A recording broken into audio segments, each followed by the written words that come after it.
Bonjour, aujourd'hui je vais vous parler de l'autocompassion.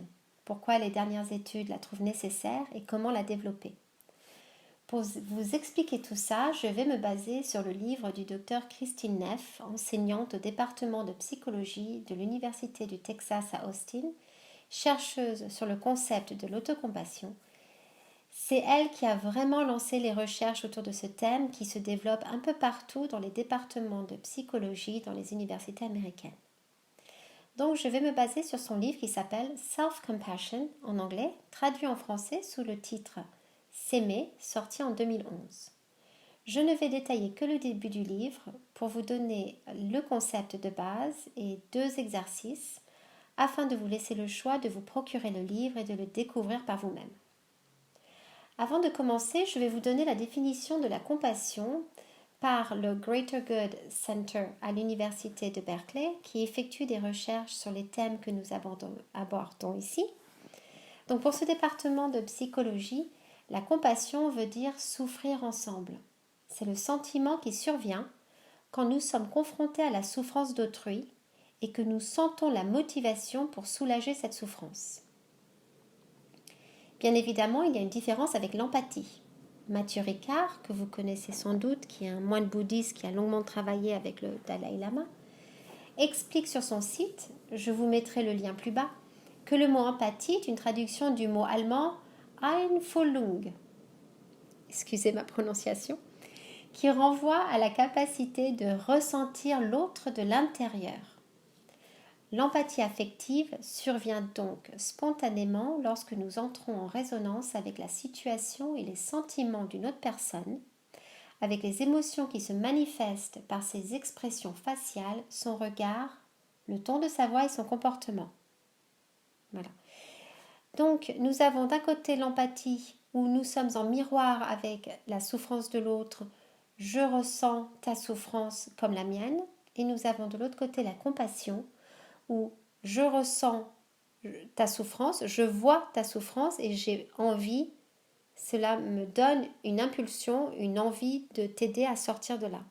Donc on peut avoir de l'empathie ou de la compassion ou les deux. Donc revenons au livre du docteur Neff. Pour elle, il y a 3 étapes pour nous aider à développer l'autocompassion.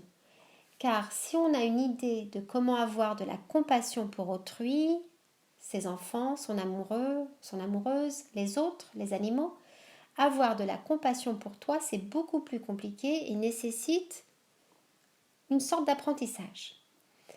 La première étape pour y arriver, c'est d'utiliser le mindfulness, qui est un terme anglophone qui signifie être présent dans le moment présent, être présent dans ses pensées, dans ses émotions, dans ses actions.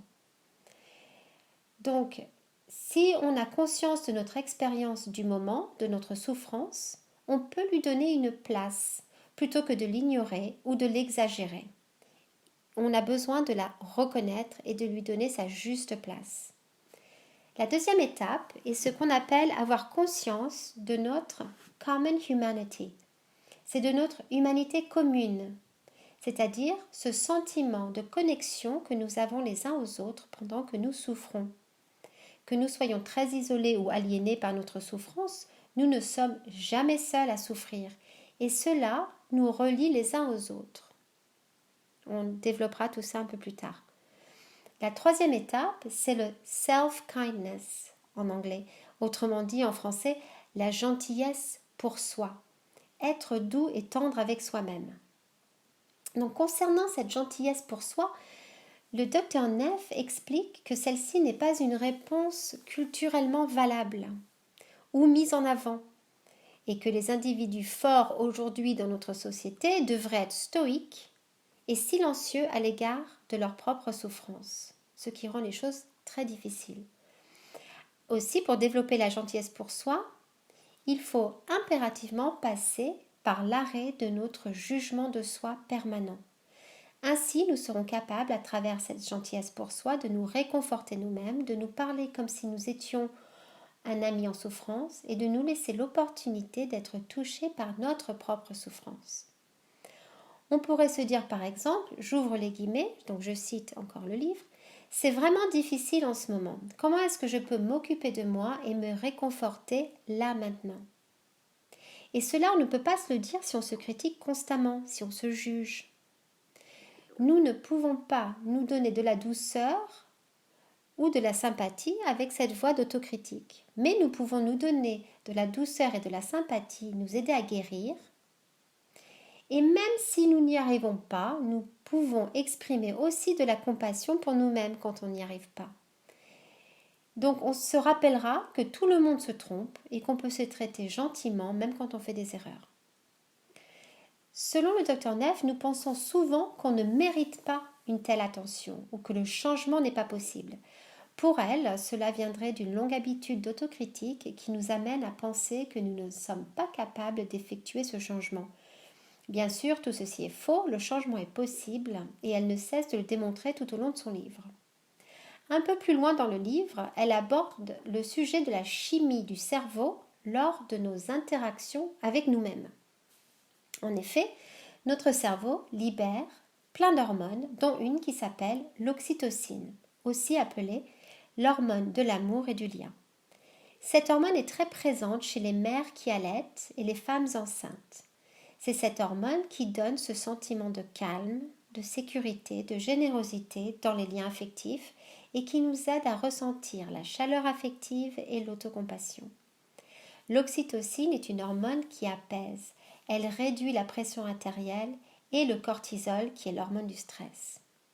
On peut directement agir sur les sécrétions, la libération de l'oxytocine. Il a été démontré que nos pensées et émotions que nous nous adressons, soit à travers l'autocritique, soit par l'autocompassion, déclenchent les mêmes effets chimiques dans notre corps que les pensées et les émotions que nous avons pour les autres.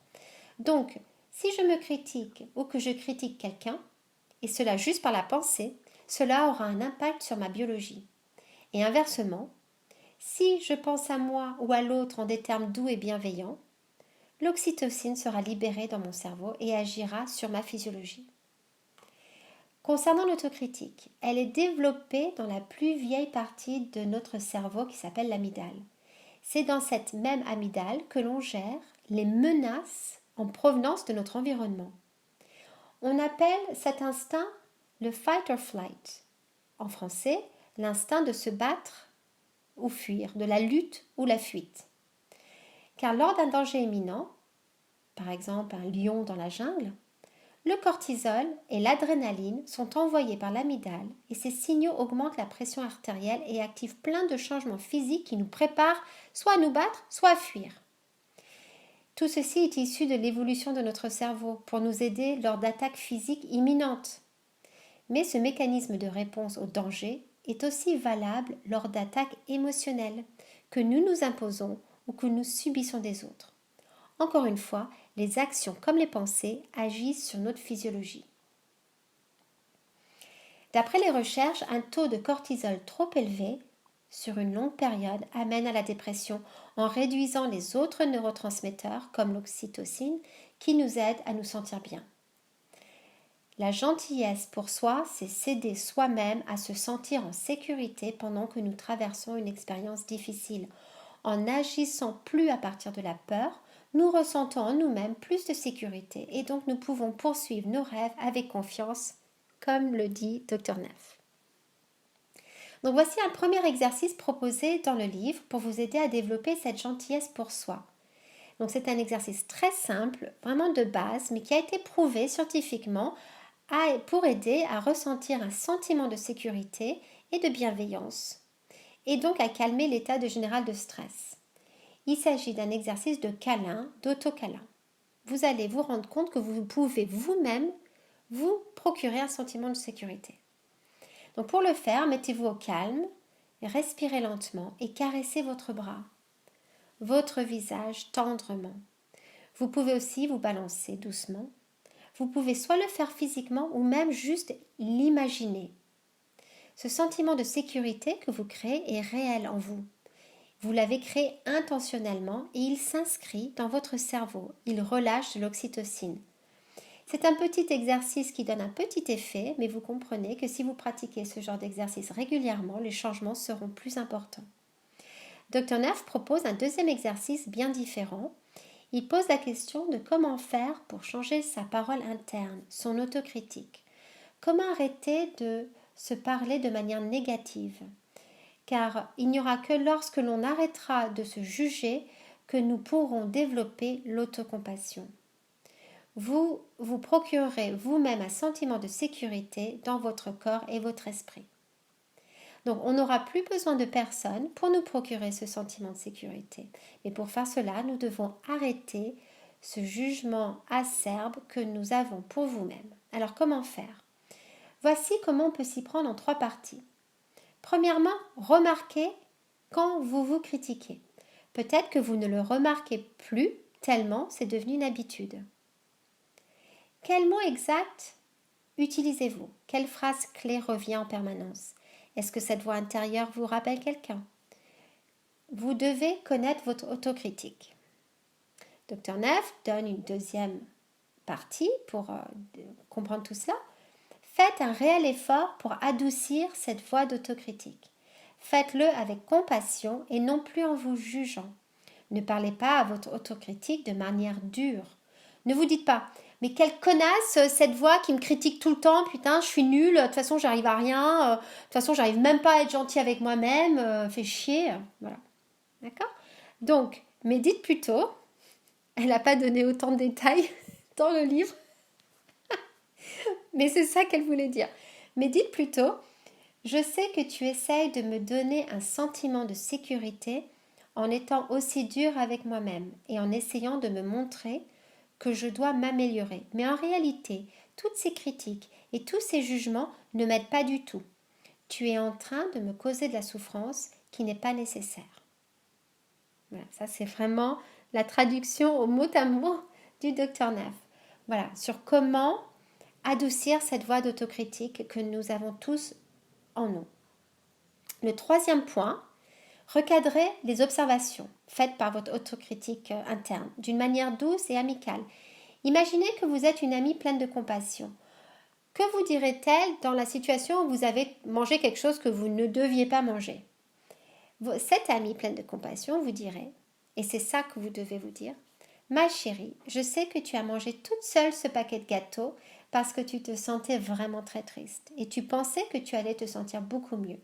Mais en fait, tu te sens encore pire et tu ne te sens pas bien du tout dans ton corps. J'ai envie que tu sois heureuse, alors pourquoi ne pas aller prendre un bain ou faire une longue promenade pour que tu te sentes bien. » Ajoutez à cela des gestes physiques tendres. Commencez à être tendre avec vous-même. Voici les 3 étapes détaillées dans le livre. Donc, Dr Neff précise qu'évidemment, il y a une voix autocritique à l'intérieur de chacun de nous qui peut dire des choses de manière très hostile, mais aussi nous avons une voix en nous pleine de compassion qui a la capacité de nous réconforter en nous disant des choses d'une manière chaleureuse et pleine de compassion. Donc maintenant, je vais reprendre les 3 étapes pour pratiquer et développer l'autocompassion selon Dr Neff. Premièrement, mindfulness. Observez quand vous êtes en souffrance. Arrêtez-vous. Même pour des petites choses. Votre enfant vous a stressé ou votre partenaire, vous avez raté votre train, vous êtes cogné. Tout ce qui peut vous donner un sentiment de souffrance ou de frustration. Et bien sûr, il y a des choses pires évidemment dans la vie qui peuvent arriver. Donc, il n'est pas question ici de devenir égoïste, égocentrique, de se dire ma douleur avant la tienne, ma douleur prend toute la place, ma douleur est plus importante que la tienne. Non, ne me parle pas, je me concentre sur ma douleur. Non, c'est pas ça l'objectif. Voyez simplement votre douleur, votre frustration, sans la minimiser ni l'exagérer, mais apprenez à lui donner un peu de place. Donc, une fois que vous êtes capable d'observer cet état, la deuxième étape est de vous souvenir de notre humanité commune. Je souffre et je partage avec tant d'autres cette même douleur. Beaucoup de gens ressentent cette douleur, cette frustration. Je suis humaine, ni supérieure, ni inférieure aux autres. Je suis humaine et la souffrance fait partie de ma condition humaine. Tous les êtres connaissent cela aussi. Nous sommes tous connectés, reliés par ces émotions. En pensant à tous les êtres qui souffrent comme nous devrions commencer à ressentir de la compassion pour ces êtres et à ouvrir nos cœurs. Donc, elle précise que c'est alors que vous êtes prêt pour la troisième étape, la gentillesse envers soi.